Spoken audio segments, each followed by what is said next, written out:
अति कोपता कार्य जाते लयाला, अति नम्रता पात्र होते भयाला, अति कामते कोणतेही नसावे, प्रमाणामध्ये सर्व काही असावे.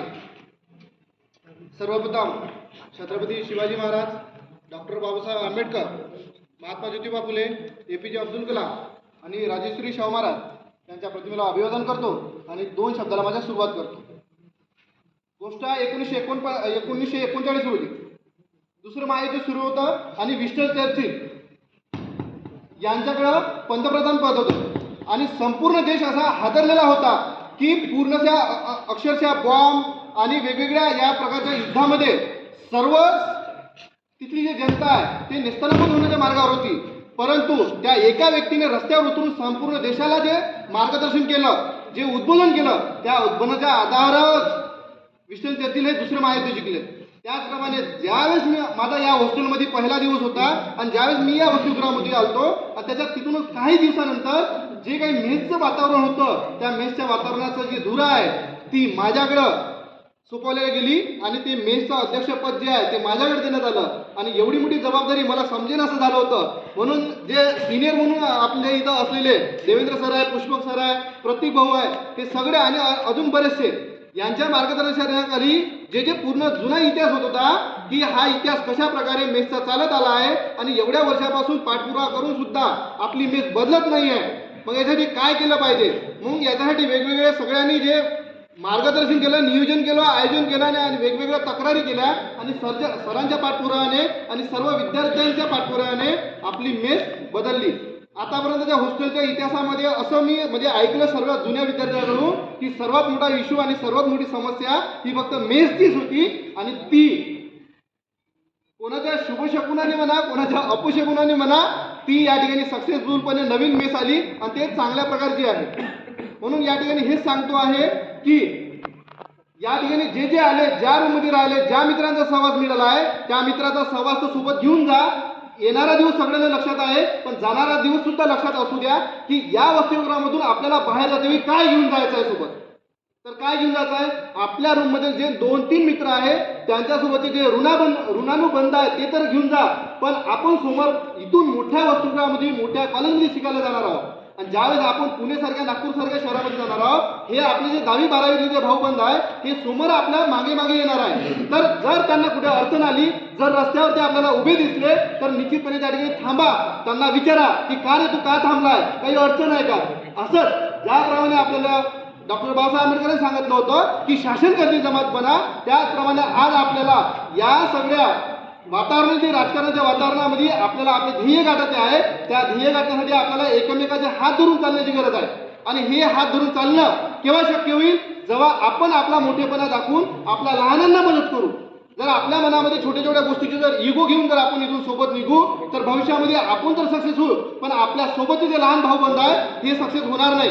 तर होणारे असेल पण त्यांना कुठेतरी साधन संपत्तीची किंवा वेगवेगळ्या माध्यमाची गरज असते, कारण की मार्गदर्शनाची गरज असते. आणि हे जे मोठे सिनियर आहेत हे अनुभवानच नाही तर थोड्या पुस्तकांनी सुद्धा आणि ज्ञानाने सुद्धा वरचढ असते आणि म्हणूनच त्यांनी यांना सोबत घेऊन जायचं काम केलं पाहिजे. म्हणून इथून वसतिगृहातून बाहेर जाताना सर्वांना आवर्जून एकच आहे, ज्या कोणी क्षेत्रामध्ये तुम्ही जाणार आहे तुम्हाला एक गोष्ट आवर्जून या ठिकाणी सांगावंच वाटते की आपला प्रवास आता आज तिथं आहे, पण इथचा प्रवास आपल्याला इथपर्यंत आणायचा आहे आणि हा सगळा प्रवास एवढा सगळा प्रवास करण्यासाठी आपल्याला गरज आहे मेहनतीची आणि संघर्षाची.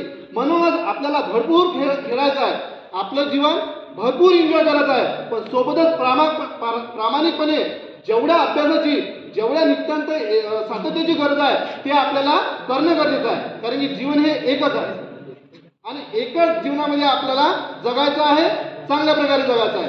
मला बरेचसे या वसतिगृहामध्ये जेवढे लहान मोठे सर्व विद्यार्थी चांगलेच वाटतात आणि बऱ्याच जणांकडून काही बऱ्याच गोष्टी शिकण्यासारख्या आहे. पण माझ्या रूममधलं एक म्हणजे डोळ्यासमोरचं उदाहरण आहे चेतन मळाग्राम, कारण की त्याच्यामध्ये जे सातत्य पाहतो आहे, कारण की माझं वय जरी आता 29 वर्षाचं आहे, मी वेगवेगळ्या फील्डमधून शिकत आलो आहे. माझा पुढचा प्रवास हा खडतर झालेला आहे, कारण की मी राजकारणाच्या मागून बरेच वर्ष माझ्या बाया गमवलेले आहे, पण कुठेतरी वाटलं की नाही आता शिक्षणाच्या मार्गे आलो पाहिजे. पण जेव्हा चेतन मळकरांकडे पाहतो त्याच्यामधलं जे सातत्य दिसतं, सातत्य सुरुवात सगळेच करत असतात. 30+ला सर्वजण निर्णय घेतात की उद्यापासून मी सुधारणार आहे, उद्यापासून मी अभ्यास करणार आहे, उद्यापासून माझा ह्यू शेड्यूल राहणार आहे, पण तो शेड्यूल फक्त 3-4 दिवस राहते. मी त्या चेतन मडकरामला बरेच दिवसापासून पाहतो, सातत्यानं त्याचं सातत्य कधीही खंडित झालेलं दिसत नाही. आणि म्हणून असं मला वाटते, मी त्याला आताच म्हणजे मनोमन शुभेच्छा देतो की त्यानं वरती घालून याच वसतिगृहामध्ये येऊन या ठिकाणी येऊन भाषण द्यावं. आणि समोर जे 10वी-12वीचे जे विद्यार्थी आहेत त्यांना हेच गोष्ट सांगू इच्छितो की इथून तुमची सुरुवात झालेली आहे. हे मागं जेवढे सर्व बसलेले आहे हे आपल्या अनुभवाने आपल्या वयाने मोठे असेल, तुमची सुरुवात इथून झाली आहे. म्हणून तुमचा प्रवास हा यांच्यापेक्षा जास्त डबलीने संघर्षाचा राहणार आहे. कारण की असं जग हे झपाट्याने बदलत आहे. कारण की ज्ञानाचा एवढा अफाट असा विस्तार होत आहे सोशल मीडियाच्या माध्यमातून आणि इंटरनेटच्या माध्यमातून. म्हणून तुमची स्पर्धा हे यांच्यासोबत नसून याच्यापेक्षा जे लहान मुलं आहेत, जे कॅनडाला आता आहे, जे इंग्लिश मिडियममध्ये शिकून येत आहे, त्यांच्या सोबत तुमची स्पर्धा राहणार आहे. आणि त्यांच्या स्पर्धेमध्ये जर तुम्हाला शिकायचं असेल तर आतापासून तुमच्यामध्ये जे सातत्य आहे, जे काही तुमचा प्रामाणिकपणानं अभ्यास आहे तो तुम्ही निश्चितपणे केला पाहिजे. एवढीच या ठिकाणी इच्छा व्यक्त करतो. आणि शेवटी जाता जाता एक उदाहरण सांगतो की चिमणीच्या पिल्लाला चिमणी तोपर्यंत सांभाळते जोपर्यंत त्याचे पंख येत नाही. एकदा जे त्याला पंख आले की चिमणी फारशी त्याच्याकडे लक्ष नाही देत. मग ते त्या लहान पिलांना आपल्या स्वतःच्या पंखामध्ये ते बळ निर्माण करावं लागतं आणि उंच अशी गगनावर भरारी घ्यावं लागते.